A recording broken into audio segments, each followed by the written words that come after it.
তাদের কণ্ঠ রেকর্ড আছে।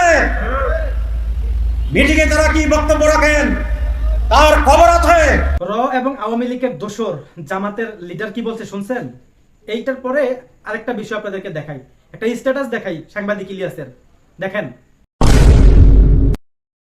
স্ট্যাটাসটা পড়েছেন না? এই স্ট্যাটাসে স্পষ্ট কি ক্লিয়ার হয়? এখন আমি কিছু বিশ্লেষণ করব, কারণ আপনারা দেখেন একদম বিশ্লেষণ মারানির ভূত আছে অনলাইনে, 3 ইঞ্চি বললে সবাই চিনে, জামাতি প্রোডাক্ট। তার সাথে আরেক প্রোডাক্ট হচ্ছে এই যে স্ট্যাটাস মারানির ভূত ইলিয়াস। তো তোরা এত কিছু জানিস, রয়ের বা ইন্ডিয়ার আওয়ামী লীগের শত্রু, তোরা নিজেকে স্বঘোষিত এই রাজাকার বলিস, তো তোরা এটা নিয়ে বিশ্লেষণ করিস নাই? কিছুদিন আগে যে তোর বাপ, তোর জন্মদাতা বাপ যে বলছিলি কিছুদিন আগে যে রয়ের এজেন্ট তাহের সাহেব, তাই না, জামাতের, তোর এই বাপ যে রয়ের এজেন্ট, তার প্রমাণ কিন্তু এই বয়েজের মধ্যে, এই বক্তব্যের মধ্যে আছে। আসেন সেটা নিয়ে আমরা একটু বিশ্লেষণ করি, সে বিষয়টা কিভাবে হলো যে জামাতের অসংখ্য লোকেরা এবং কি ইলিয়াস পিনাকি তো বিএনপি নেতাকর্মীরা ট্যাগ দিচ্ছে যে আওয়ামী লীগের দোসর রয়ের এজেন্ট। কারণ আমি নিজে এই এখন প্রমাণিত করতে চাচ্ছি যে এই তাহের সাহেব যে আসলে রয়ের এজেন্ট। এটার জন্য কিন্তু আবারও স্ট্যাটাসটা স্ক্রিনে দেখাচ্ছি, কি লেখছে ইলিয়াসে, যে কল রেকর্ডের যে বিষয়টা এটা বোঝাচ্ছে এটা এখনো আওয়ামী লীগ রয়ের হাতে। তো বিশ্লেষণ মারানির ভূতেরা, স্ট্যাটাস মারানির ভূতেরা, তোর বাপ যে একটু আগে যে ভয়েসটাতে ভিডিওতে শুনলি জনসম্মুখে প্রেস ব্রিফিং এ বললো, তাদের কণ্ঠ রেকর্ড আছে। মিটিংয়ে তারা কি বক্তব্য রাখেন তার খবর আছে। অসংখ্য মানুষের কল, মানে কথার রেকর্ড যেটা বোঝাচ্ছে সেটা তো কল রেকর্ডই বোঝায়, তাই না? যে কল রেকর্ড তাদের হাতে আছে, সময় হলে ছেড়ে দেবে। কিরে বিশ্লেষণ মারানির ভূতেরা, স্ট্যাটাস মারানির ভূতেরা, তোর এই তাহের বাপ এটা কই থেকে পাইলো? এখনো তো তারা সরকার গঠন করে নাই, জামাতিরা তো এখনো সরকার গঠন করে নাই। তাহলে এই সেটআপটা কিভাবে এখন বিএনপির নেতা কর্মীরা, প্রশাসনের উচ্চ লেভেলের যারা আছে যে বিতর্কতভাবে জামাতকে পছন্দ করে না, এটা থাকতেই পারে তাদের মত, তো তাদেরকে টার্গেট করে তারা কার সাথে কি বলে, সেই আড়ি পাতার সিস্টেমটা তো আওয়ামী লীগ শিখাইছে, ফ্যাসিস্ট তার জন্য না?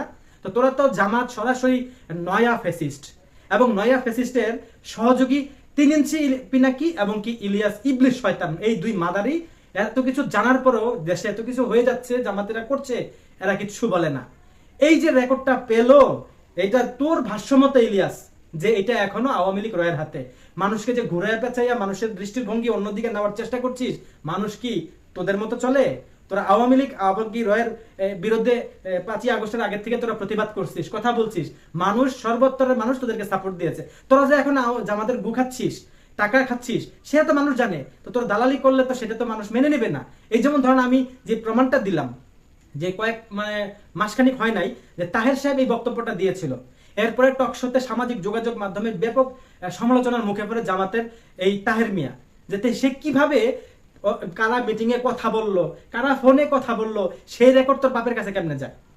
তোর বাপ কি সেই আওয়ামী লীগ এবং কি রয়ের সাথে মিলেমিশে একাকার হয়ে তাদের যে বিরোধী যারা আছে বিএনপি বা অন্যান্য যারা আছে, কার সাথে কি বলে, উচ্চকক্ষের প্রশাসনের লোকেরা কার সাথে মিটিং করলো, সেই তথ্য তো তোর ভাষ্যমতো আওয়ামী লীগ এবং কি রয়ের হাতেই আছে।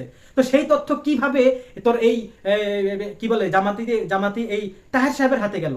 এই যে থ্রেডটা করলো জনসম্মুখে, কই পিনাকি ইলিয়াস, তোরা তো এটা নিয়ে কথা বললি না, তোরা তো কিছু হইলে এবং কি আওয়ামী লীগের বিরুদ্ধে অনেক কিছু বলিস। হ্যাঁ হ্যাঁ, বিএনপির অমুক লোকের সাথে কথা বলছে রয়ের এজেন্ট, স্ট্যাটাস একটা মারাই দিয়েছে মারানির ভূতেরা।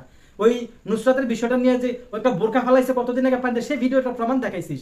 তো ইলিয়াস এবং কি পিনাকি তোদেরকে বলছি, যাদেরকে বিএনপির লোকদেরকে যে বলছিস রয়ের এজেন্ট, এরকম ভিডিও দেখা।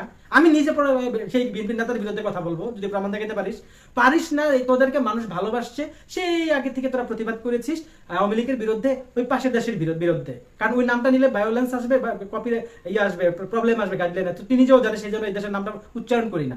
তো ওই যে পাশের দেশের কথা বলে মানুষের ইমোশন নিছিস, এই আওয়ামী লীগের কথা বলে নিছিস, এবং তো তাদের গু খাচ্ছে তোরা এই বাপ জন্মদাতা, এদের পানির ধারে তোদের জন্ম হয়েছে না, তো তোদের বাপরা যে সরাসরি এদের বিষয় নিয়ে এদের মতো করে চলতেছে, তো রেকর্ড কোথায় পায়? এবং এই যে বিভিন্ন জায়গায় ষড়যন্ত্র হচ্ছে, বিভিন্ন আইডিয়া নিয়ে বিএনপিকে কোণঠাসা করার চেষ্টা করছে, ঘোড়া ডিমও করতে পারতেছে না। এটি কারা দিচ্ছে? আমি কি বলবো এগুলো ইন্ডিয়া এবং কি মুখ দিয়ে আইসেই পড়ছে নামটা? আমি কি বলবো ওই দেশের লোক এবং কি আওয়ামী লীগের লোকের সাথে তোরা মিলেমিশে একাকার হয়ে বিএনপিকে কোণঠাসা করার চেষ্টা করছিস, বিএনপিকে ভয় পাচ্ছিস? হ্যাঁ, এই বাংলার জমিনে পিনাকি তোকে আমি বলি, যদি জামাত তোকে বলে কোনোদিন তুই 279 জন শিশুর জীবন শেষ করেছিস এবং কি 1000 মানুষের উপরে ভেজাল ওষুধ খাইয়ে অসুস্থ করেছিস, জামাত যদি মনে করে তোকে বলে থাকে বাংলার জমিনে আসলে তোকে ক্ষমা করবে, সেই সমস্ত মামলা থেকে বাঁচিয়ে দিবে, ভুল ভুল ভুল। পিনাকি তোর বিরুদ্ধে বাংলাদেশে আবারও গণজাগরণ মঞ্চ তৈরি হবে, সেখানে তোর ছবিতে তোর ওই বাপ যে লোক আরেকটা আছে না পিনাকি ইলিয়াস, সবটির মুখে এই দেশের মানুষ পেশাব করবে। কারণ কি, শিশুর জীবন তোরা শেষ করেছিস ভুয়া 2 নাম্বারি বাটপারি ওষুধ বানিয়ে। প্রয়োজন আবারও মনে কর যে এই গণজাগরণ তৈরি হবে পিনাকি তোর বিরুদ্ধে, বাংলার জমিনে তোর ফাঁসি হতেই হবে হতেই হবে। জামাত ভালো কথা, জামাতের বড় যদি কেউ থাকে না, তোকে এইখান থেকে কেউ সরাতে পারবে না, সে আইনের মুখোমুখি তোকে হতে হবে। সেটা থেকে তুই সেই কথাটা কিন্তু মাথায় রাখবি ভালো করে। যতই জামাতের গু খাস না কেন, যত কিছুই করিস না কেন, যত কথা বলিস না কেন, বিএনপিকে যতই হয়রানি করার চেষ্টা করিস না কেন, বিএনপি 64 জেলায় অনেকগুলা মানে কোন আসনে কে পাবে বিএনপির মনোনয়ন এটা প্রকাশ করেছে, এতে করেই তোদের ঘুম হারাম হয়ে গেছে, তাই না?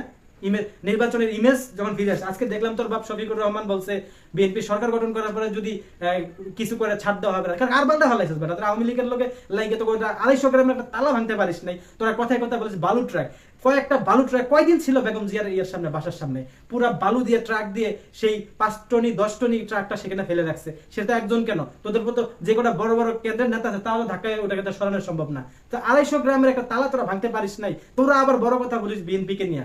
দর্শক, এই স্ট্যাটাসটা ইলিয়াস কেন দিয়েছে জানেন? কারণ ওর বাপ যে তাহের জামাতি বলছিল না যে কল রেকর্ড ফাঁস করে দেবে, সেটা নিয়ে ব্যাপক সমালোচনার মুখে পড়েছে না, সেটার দিকে মানুষের মুখ ঘুরিয়ে নেওয়ার জন্য এই মিথ্যা কথাটা বলে স্ট্যাটাস দিছে। আওয়ামী লীগ এবং কি রয়ের হাতে এখনো রয়ে গেছে।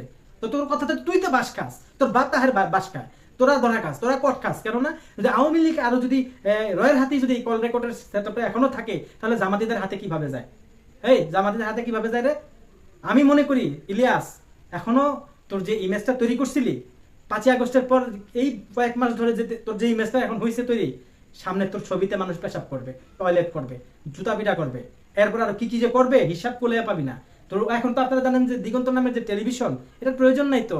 ওই আমার দেশ আর ওই যে এআই বাংলা এডিশন নামের যেগুলো বাটপারি মার্কেট চ্যানেল করছে, এগুলোই তো যথেষ্ট। কত আগের থেকে মানুষ আবেদন করে বসে রয়েছে, তারা নিবন্ধন পায় না, ওরা নিবন্ধন পাওয়া যায়। রে ভাই, আওয়ামী লীগের মতো তোরা যে আওয়ামী লীগ কোথায় কোথায় পানি ঢাললে তারা কি কি মাল তেল মারলে পেয়ে যায়, সেরকমই কি তুই ওকে সেই পন্থা ব্যবহার করছিস কিনা ইলিয়াস? যে কারে কারে কোথায় তেল মারলে, জামাতে তেল মাইরা, এনসিবিরে তেল মাইরা তোরা নিবন্ধন নিয়ে নিছ। তোদের আগে যে কত মানুষ, কত পত্রিকা টেলিভিশন নিবন্ধনের জন্য আবেদন করলো, তাদের কোনো খবর নাই। তুই এমন কোন বেটা মাদার টোস্ট, তুই এমন কে, তুই আগে পেয়ে গেলি গে? এগুলো সব তদন্ত হবে, সমস্যা নাই। যা যা করছিস, যা যা বলছিস না এখন আবার, হ্যাঁ, যদি ভিডিওটা তোর কাছে পৌঁছায়, তোদের কাছে আমি বলে দিই, তোদের অনলাইনে জন্ম হওয়ার আগে, কথা বলার আগে ওই পাশের দেশের বিরুদ্ধে এবং হাসিনার বিরুদ্ধে কথা তোর এই বাপ বলছে। এবং 2012 থেকে 2020 পর্যন্ত একা আমি লিটন গাজী একাই আমি খেলছি। তুই যেমন ভিউ নিয়ে খেলছিস না, এই অনলাইন খেলছিস না, এই খেলার মাস্টার সবার তোদের আগে আমি কথা বলা বন্ধ করছি। আওয়ামী লীগ আমাকে চুপ করে দেওয়া হয়েছিল, আমার মুখ ঠেসে ধরছিল, মামলা হামলা বহুত কিছু আমার বিরুদ্ধে হয়েছে, অনেক কিছু জানোস না। প্রবাস থেকে বাংলাদেশে পাঠাইছে ষড়যন্ত্র করে, অনেক কিছু হয়েছে আমার সাথে। যাই হোক, আবার যদি কথা বলা শুরু করি না, তোদের এই যে আজকে একটা বাটপারি ধরাই দিছি না, এরকম আরো বড় বড় বাটপারি তোদের সামনে চলে আসবে, মনে রাখিস।